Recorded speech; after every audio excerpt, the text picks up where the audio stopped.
It's time! Fighting out of the white corner from Italy, we have Nicolò Tiraboschi!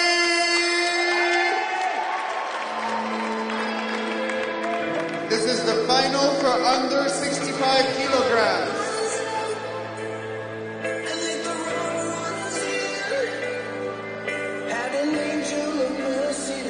And fighting out of the black corner from France, we have Infantino.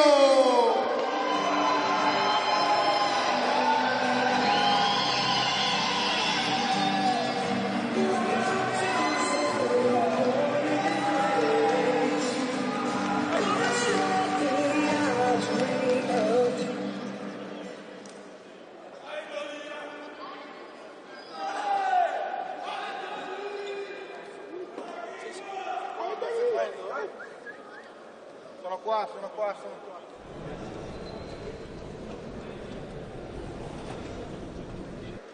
Un attimo, un solo momento.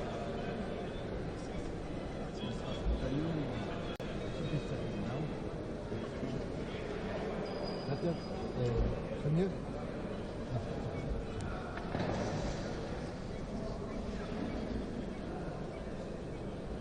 Ready? Go!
Actually, I'm going to comment. I have a train for Bologna, and I have to leave, but Matt is going to get some pizza, so I will fill in for him in the meantime.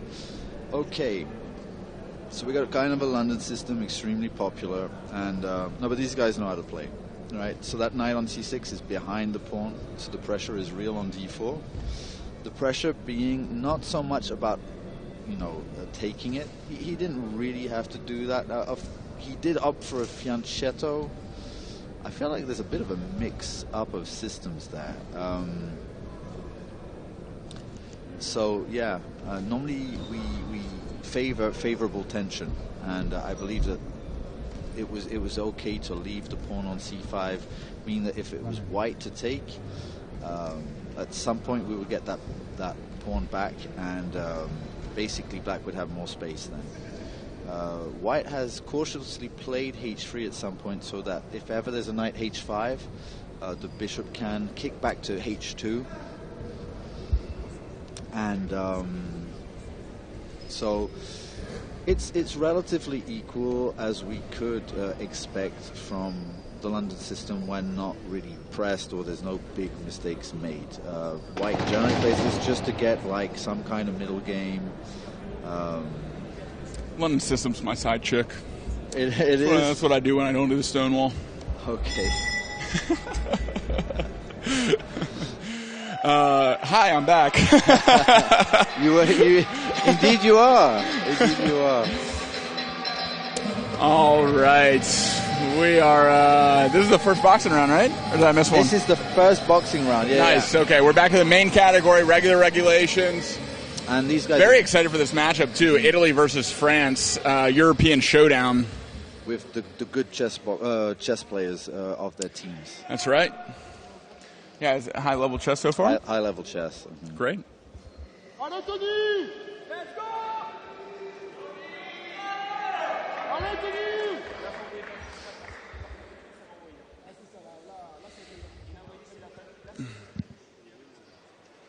Gloves are strapped on. We have our Latvian referee back in the ring, overseeing this Italian versus French showdown.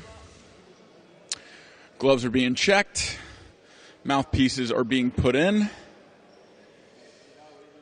And shout out to Thomas Cavanaugh in the corner for France, former world champion, former IFC fighter, and one of the sponsors of the French team this year. Not competing, but very much a part of the team, and working the corner for Anthony. Well, basically, the French team even exists is basically thanks to him, because he was the pioneer in France. Actually, I did an exhibition in France with EP, but I'm just not going to count myself in that.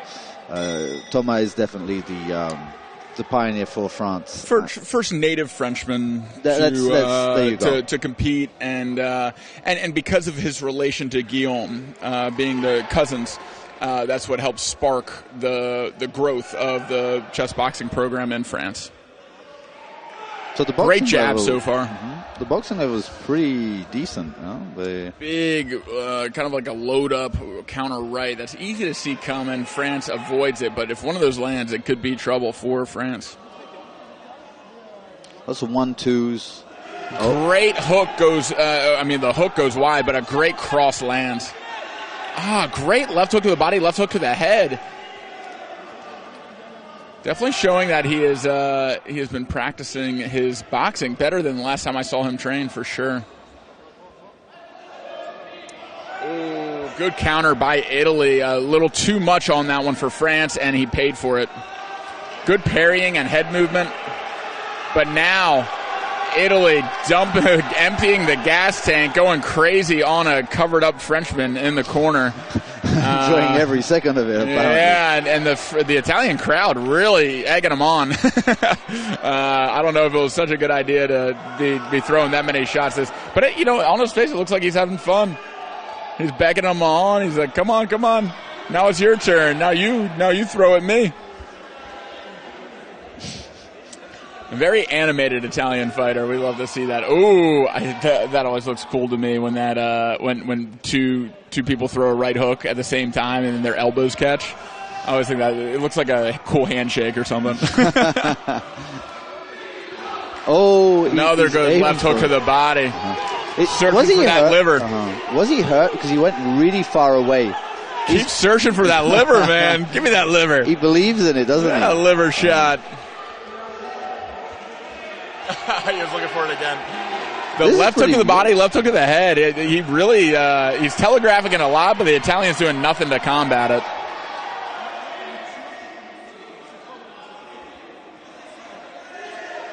He's really picking his shots. He's dominating the exchanges, not in a way where he's landing much bigger shots or much more of them, but when he wants to throw it, he throws it. He isn't deterred in any way by the Italian, at least not yet.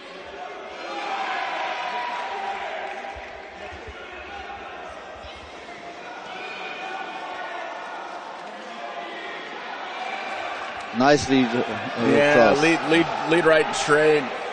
It's going very back and forth, isn't it? They're each taking their turns and having a flow. With 10 seconds left, Italy is emptying the tank again, throwing all the shots as fast as he can, France cannot turn his back to the opponent, illegal in boxing. But there it is. Maybe at the end of the round, edging out a win for that round is Italy. All those flurries. Well, generally, judges pick up on what happened first and what happened last, right? That's kind of a general rule. So I think the better boxer overall that round goes to France, especially showing the shots to the head, shots to the body, the diversity of shots that he was throwing. And love to see body shots in this World Championship. I think all boxers could benefit from incorporating more body shots into their game. But the flurries and the roar of the crowd when they were thrown by Italy is a memorable moment from that round. But he's huffing and puffing, making his way back to the chess round. It might have done more damage to him than to his opponent. And coming back to the position on the board, we do have a London from White and a pretty solid position from Black. The bishop's still at home on c8. We can only hope that it's Black's standard move, otherwise g4. Although that's kind of a risky strategy because it's opening up the king, it does win a piece though. So if I'm not mistaken, that is, yeah. Yeah, no squares for the knight to move if g4. Now he does. He's picked up that pawn, and the knight can always drop back to g7, so g4 would just be a mistake. But we're now in an isolated pawn situation, and we've exchanged quite a number of pieces.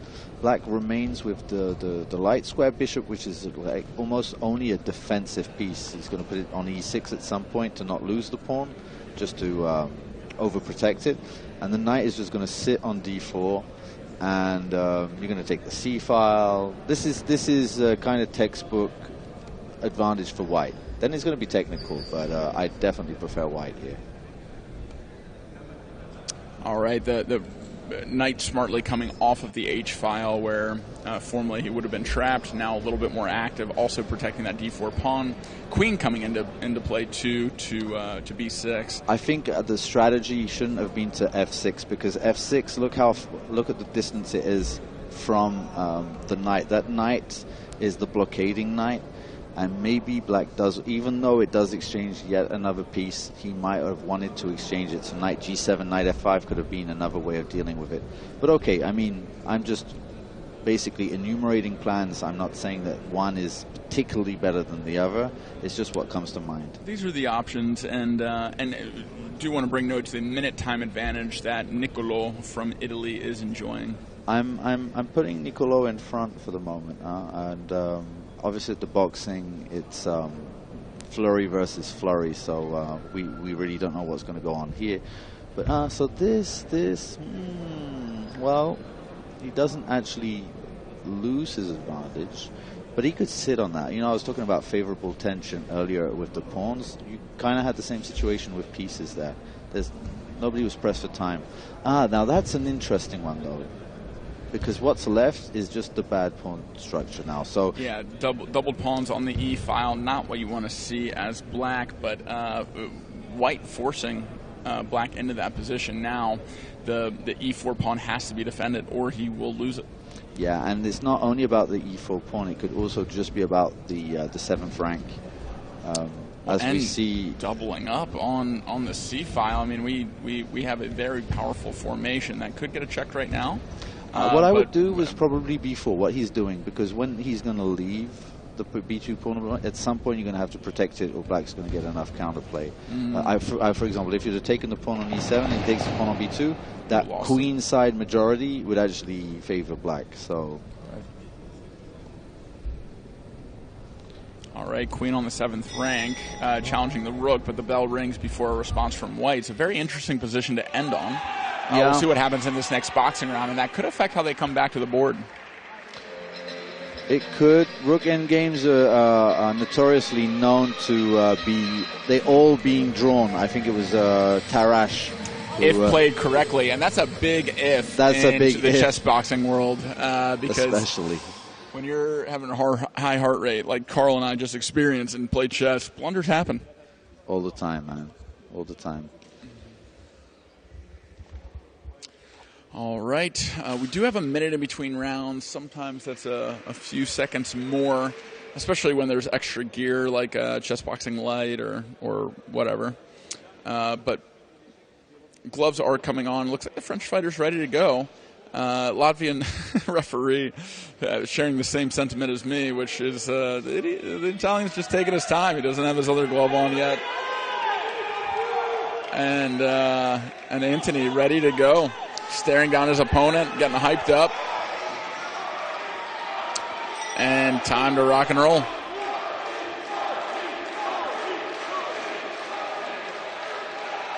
All right, Tony with a jab that started out. Good cross of the body lands for Italy.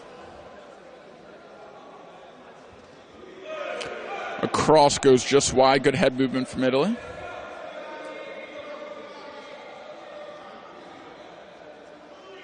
Almost into an observation round in round 2. Oh, great counter. 2 big right hands land for Italy.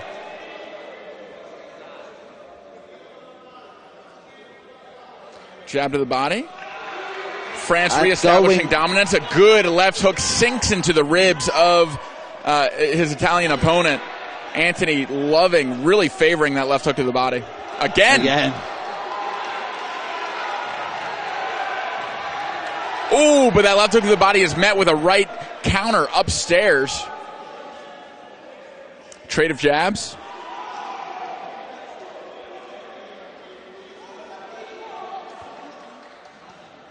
Another attempt at a left hook to the body, but it grazes him this time. Italy covering up, not showing any sign of a counter, and France just having a field day. I just love him going back to the lever each time. Seems like the French corner was getting a little too into it. The referee saying, chill out, get off the canvas. Good slip by Italy. And a rock back counter. 2 jabs to the body land for Italy.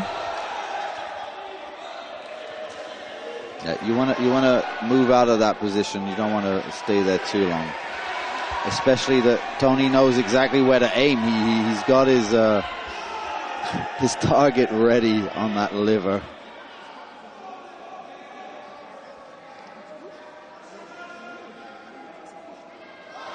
Another good slip and counter from Italy. He has good head movement. When he sees it coming, he usually throws something behind his defensive evasion.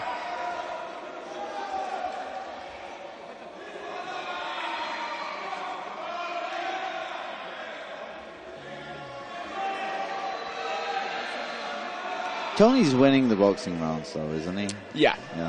Tony's winning. Mostly because of ring generalship and actually setting up his shots. I don't think those flurries from Italy are actually doing much or scoring many points. Depends on how the judges favor it and how they score it, of course. But it's in my eyes, those aren't doing damage. And he's throwing it against a guard. So how does it work? The judges, are they from all different nations? Yes. So the referee rotates out if they're from the same country as any of the fighters, and then they have multiple judges. I do think it's hard to get away from at least one Italian judge in every match, though. Just being in Italy. Fair enough. Hopefully we could do away with judges altogether. If never leave it to the judges to decide. Just win a chess. Or be clear and win at boxing so clearly that... It's true. Such a small percentage of chess boxing main event style or format matches go down to who wins the chess rounds. Who wins the boxing rounds. Because it only happens when there's a chess draw. In the event of a draw, then it comes down to boxing rounds 1. And that happens in less than 5% of matches. Maybe even less than 1% of matches.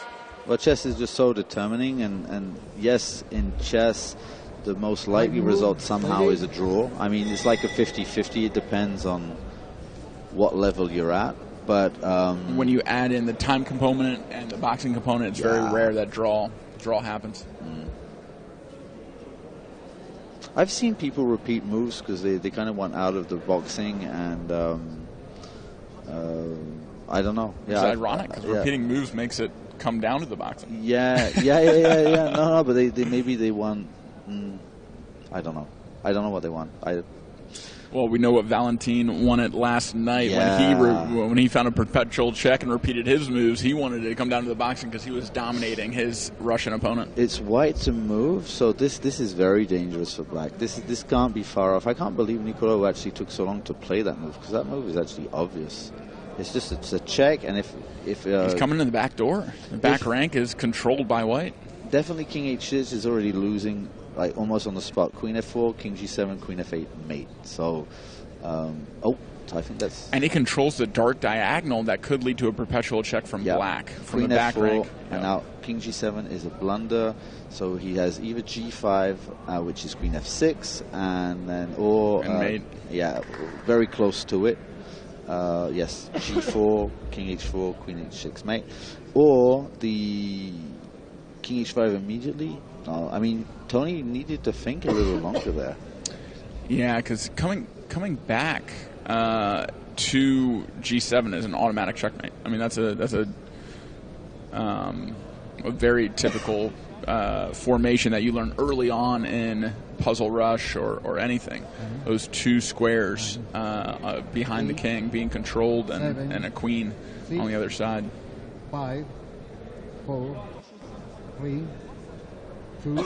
I would be taking my time to think about this one too. I mean, I think that is his best move. Oh, that's not the best, I think. Now he should have played G4, King H4, and Queen H6 was mate. Ah, okay. But there was no move. They were all mate. They're all bad. Yeah.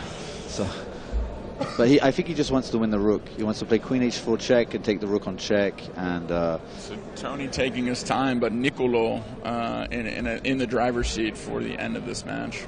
I'm pretty sure Nicolò would have found that if it was normal chess, and because he's played very decently up to here. Ooh, the whole crowd just did that sound. And now rook C7 is going to come. Yeah, it's and Queen D8 is mate. Oh no, Queen D8 is not mate because there's a queen on D2. Ooh, queen saving him. But this is the right way to do it. He found the right way. Queen D8 is one. Oh. He's saved by the bell. 8 seconds on the clock, and Tony has 1 round to potentially knock out Italy. If he doesn't, it will go back to the chessboard, and Tony will lose. It is 1 move away from checkmate, but this is what champions are made of. When their back is up against the wall, when they have one way out, and that's to fight through it, that's what they do. And we'll see if Tony is championship material in this round. If Nicolò does lose, he's going to watch the video, realize it was checkmate in 2, and he's going to be very disappointed. That's true. So if I'm Nicolò in this situation, I'm thinking defense first. Use the space of this ring, dance away, use my jab, stay alive, checkmate him, live to fight another day. You don't need the flurries that's just going to tie you. You just need to We'll see if those flurries come back to haunt him, because those kind of flurries fatigue you, and he needs all the energy he can muster in order to be defensive in this round. Well, in chess, I've been saying from the start, don't try and win twice. In chess boxing, it's the same. I mean, to an extent, you should stay active. But I don't think trying to be over-aggressive when it's going to tie you could be a beneficial strategy. Oh, actually, that was a nice stiff jab, and that was a lovely slip. Another good jab lands for Tony. Tony needs to be pressing a little bit more. He's doing a good job of coming forward, but I'd like to see him shutting off the escape route a little bit more. Just like he is now, pushing him into the corner. But now he's turned, so Italy has a lot of space again to circle out. Back up against the corner again. We need to be finding him with his guard open. That's the right thing from Italy. Keep that jab out. Even if he eats a few jabs, that isn't going to knock him out. And as long as he throws a jab to make him think about it before throwing a big shot, he is keeping his opponent at bay. If I had to bet right now, I'm saying Italy's going all the way. Ooh, big right-hand counter lands. Look, Tony is winning this round. Like, there's no doubt about it. He's landed more shots. He's the aggressor. He has ring generalship. He's controlling the ring.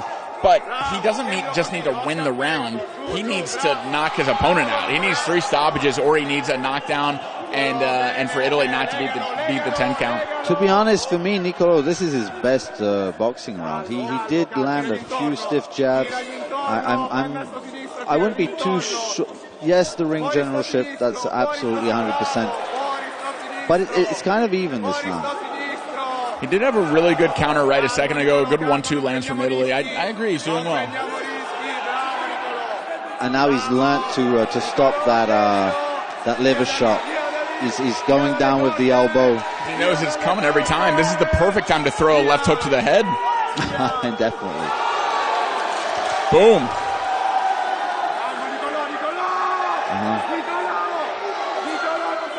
That would have been the perfect time to knock him out. It would have. Do it again, do it one more time, and then find the chin. Left hook to the body, now left hook to the head. He has to go up too,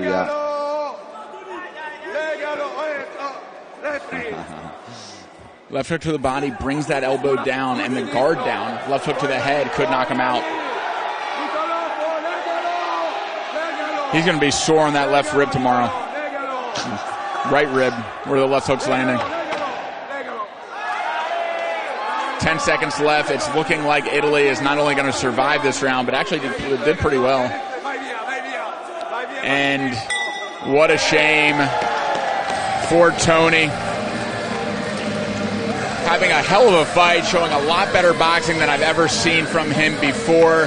But it wasn't quite enough this time to save him from the imminent checkmate on the board that both men are walking back towards right now.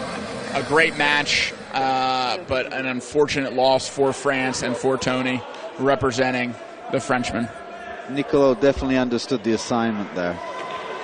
He did indeed. He navigated that round very well. Very defensive, countered when he needed to, so he wasn't just in a shell the whole match, the whole round. He had a little bit of a tortoise style at some point. Yeah, which totally makes sense in that situation. Bravissimo. And a round of applause from the hometown and his Italian countrymen. It is nice to see Italy win a world championship when they're hosting. Absolutely. Definitely. Proud of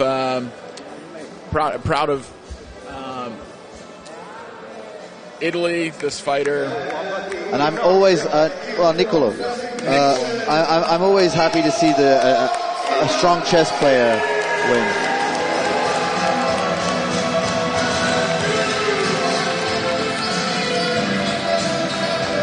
So there we have it, ladies and gentlemen. Nicolò winning the under 65 weight category in the men's chess boxing main event division. Big smiles on his face, Italian flag in his hand, and good sportsmanship all around. What a match. He's had a hard time for it. He fought Sardosh in the first round, and he got a big black eye, and wasn't even sure he was going to be able to continue. That's right. He's rated around 2,300, I believe, and eliminated Sardosh in round